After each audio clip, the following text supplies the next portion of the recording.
হরি ওম। সকলকে নমস্কার। গীতা পাঠের এই ৫৫তম পর্বে সকলকে স্বাগত। সকলকে ভক্তিপূর্ণ প্রণাম, অনেক অনেক অভিনন্দন। আমরা আজকে গীতা পাঠের এই ৫৫তম পর্বে যে বিষয় নিয়ে আলোচনা করব তা হল আমাদের এই একাদশ ইন্দ্রিয়। আমাদের এই একাদশ ইন্দ্রিয় কি কি না, ৫টি কর্মেন্দ্রিয় বাক, পাণি, পাদ, পায়ু, উপস্থ, 5টি জ্ঞানেন্দ্রিয় চক্ষু, কর্ণ, নাসিকা, জিহ্বা, ত্বক এবং মন একটি অন্তরেন্দ্রিয়। মোট একাদশ ইন্দ্রিয়।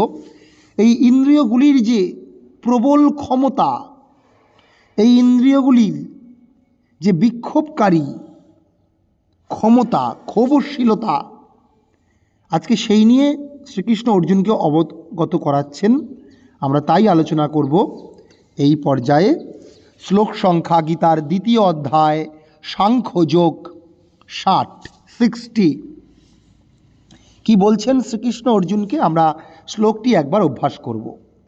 ইয়ততো হ্যপি কৌন্তেয়া, ইয়ততো হ্যপি কৌন্তেয়া, পুরুষস্য বিপশ্চিতঃ, পুরুষস্য বিপশ্চিতঃ, ইন্দ্রিয়াণি প্রমাথিনি, ইন্দ্রিয়াণি প্রমাথিনি, হরন্তি প্রসভম মনঃ, হরন্তি প্রসভম মনঃ।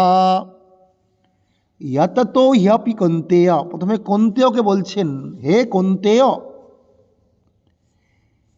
অর্জুনকে সম্বোধন করে শ্রীকৃষ্ণ বলছেন, হে কৌন্তেয়, এই ইন্দ্রিয় সমূহ, ইন্দ্রিয়াণি, এই ইন্দ্রিয় সম প্রমাথিনী, ইন্দ্রিয়াণি তার বিশেষণ প্রমাথিনী, অত্যন্ত বলবান। এই একাদশ ইন্দ্রিয়গুলি অত্যন্ত বলবান এবং প্রসভম, অত্যন্ত ক্ষোভকারী, এবং এতটাই ক্ষোভকারী যে তারা অতি যত্নশীল। যততো যততো বিপশ্চিতা পুরুষস্য, যত্নশীল স্থিতপ্রজ্ঞ বিবেকবান পুরুষস্য, পুরুষেরও মনঃ মনকে হরন্তি হরণ করে ইন্দ্রিয় সমূহ। এই ইন্দ্রিয়গুলি এতটাই বলবান এবং ক্ষোভশীল, তাদের ক্রিয়া, তাদের কার্যে ইন্দ্রিয়গুলি এতটাই সক্ষম যে তারা সবসময় বহির্মুখ হতে চায়, তারা অন্তরের দিকে দৃষ্টি রাখতেই চায় না।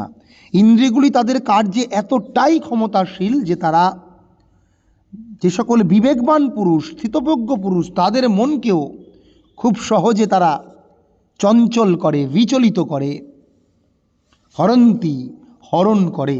আজকে এই শ্লোকের মূল সরলার্থ এটাই।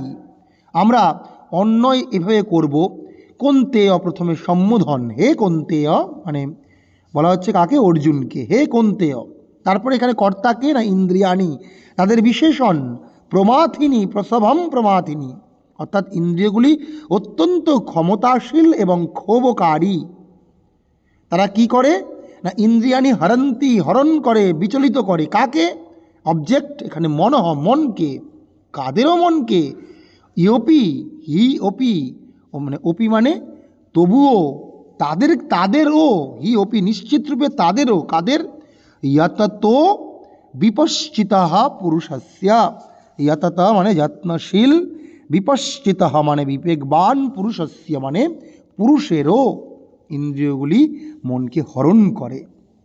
এটা আজকের যে একটু বিশ্লেষণ আমরা জানব, যে গত 59 নম্বর শ্লোকেই ভগবান সে বিষয়ে বলেছেন যে যারা বিবেকবান পুরুষ নয়, যারা স্থিতপ্রজ্ঞ পুরুষ নয়, শুধুমাত্র ইন্দ্রিয়গুলোকে যারা বিকল করেছে বা যাদের ইন্দ্রিয়গুলি প্রকৃতির নিয়মে বিকল হয়েছে, তাদের বিষয়ানিবর্তন্তে, তারা হয়তো দর্শন দেখতে পাচ্ছে না, চোখে অন্ধ হওয়ার কারণে, হাত পা খোড়া হওয়ার কারণে কাজ করতে পারছে না, চলতে পারছে না, কর্ণে বধির হওয়ার কারণে শুনতে পাচ্ছে না, নাসিকা বিকল হওয়ার কারণে গন্ধ নিতে পারছে না, তাদের বিষয়ানিবর্তন্তে। কিন্তু কি হয় না, সেই সকল দেহিনঃ নিরাহারস্য, সেই সব বিকলাঙ্গ ইন্দ্রিয় বিকল পুরুষের রসবর্জম, রসের কিন্তু ভোগের তৃষ্ণা থেকে যায়।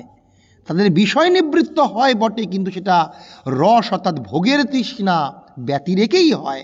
ভোগের তৃষ্ণা কিন্তু থেকে যায়, অর্থাৎ এই মনের মধ্যে ইন্দ্রিয়ের ক্ষমতা থেকে যায়। সেটাই আজকে 60 নম্বর শ্লোকে বলা হচ্ছে, ইন্দ্রিয়গুলি ইন্দ্রিয়াণি প্রমাথানি প্রসভম, অত্যন্ত ক্ষোভশীল থেকেই যায়। রসবর্জম কিন্তু রসপ্রিয়স্য, কিন্তু এই স্থিতভোগ্য পুরুষের রস অর্থাৎ ভোগতৃষ্ণা ও চলে যেতে পারে কখন?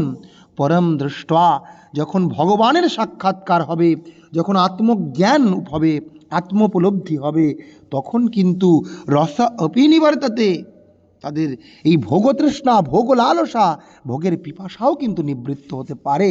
কিন্তু যতক্ষণ পর্যন্ত ইন্দ্রিয়গুলি সক্ষম আছে, ইন্দ্রিয়র ভিতরে কিন্তু সেই ক্ষমতা থেকে যায়।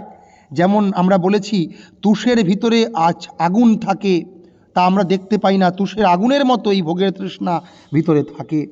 এটাই আজকে এই শ্লোকে বলা হচ্ছে যে ইন্দ্রিয়াণি প্রমাথানি, ইন্দ্রিয়গুলি এতটাই সক্ষম তাদের কার্য করতে, যে তারা কিন্তু শুধুমাত্র সাধারণ পুরুষের মনকে হরণ করে না, সাধারণ পুরুষের মনকে চঞ্চল করে না, সাধারণ পুরুষের মনকে বিচলিত করে না। যারা বিবেকবান পুরুষ, বিপশ্চিত হয় যতটা, যারা নিজেদের জীবন সম্বন্ধে যত্নশীল, যারা ঈশ্বর লাভ, ঈশ্বরের চেতনায় উদ্বুদ্ধ হতে সতত নিবেদিত প্রাণ, আত্মচিন্তায় যারা সবসময় উদ্ভূত প্রাণ, তাদেরও মনকে কিন্তু বিচলিত করে এই ইন্দ্রিয়গুলি। আজকে আমরা এই গীতা পাঠের 55তম পর্বে এই ইন্দ্রিয়গুলির অসীম ক্ষমতা সম্বন্ধে জানলাম।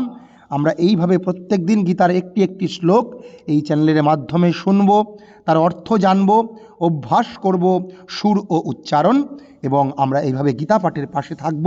গীতা পাঠ আমরা সকলের মধ্যে ছড়িয়ে দেব। গীতার জ্ঞান, গীতার আলোয় উদ্ভাসিত হোক মানব জীবন, মানব সভ্যতার মধ্যে প্রবাহিত হোক গীতার স্রোতস্বিনী জ্ঞানধারা।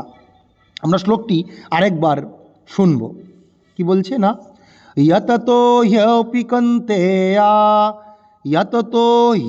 কন্তেয়া পুরুষস্যা বিপশ্চিতঃ, যততো হ্যপি কন্তেয়া পুরুষস্যা বিপশ্চিতঃ, যততো হ্যপি কন্তেয়া পুরুষস্যা বিপশ্চিতঃ। বারবার বলতে হবে, অভ্যাস করতে হবে, চোখ বুঝে বুঝে ধ্যানস্থভাবে বলা। যততো হ্যপি কন্তেয়া, যেন শ্রীকৃষ্ণ অর্জুনকে নয় আমাদেরকে বলছেন যে হে মানব জাতি, হে ভক্ত, তুমি স্মরণ করো। তুমি যত্নশীল হলেও কিন্তু, তুমি বিবেকবান হলেও কিন্তু তোমার ইন্দ্রিয়গুলো কিন্তু সচল আছে, ইন্দ্রিয়ের ভোগতৃষ্ণা কিন্তু ভিতরে আছে, অ্যাক্টিভ আছে। যখন তখন কিন্তু সেটা তোমাদের মধ্যে জাগ্রত হতে পারে, কারণ এদের ক্ষমতা অসীম, এরা দৃঢ় প্রমাথানি, ইন্দ্রিয়াণী প্রমাথানি, এবং এরা কিন্তু ক্ষোভশীল, যখন তখন তোমার মনকে চঞ্চল করতে পারে। তাই আমরা এইভাবে বারবার অভ্যাস করব। কি, যততো হ্যপি কন্তেয়া পুরুষস্যা বিপশ্চিতঃ, ইন্দ্রিয়াণি প্রমাথিনি হরন্তি প্রসভম মনঃ, ইন্দ্রিয়াণি প্রমাথিনি হরন্তি প্রসভম মনঃ, যততো হ্যপি কন্তেয়া পুরুষস্যা বিপশ্চিতঃ, ইন্দ্রিয়াণি প্রমাথিনি হরন্তি প্রসভম মনঃ।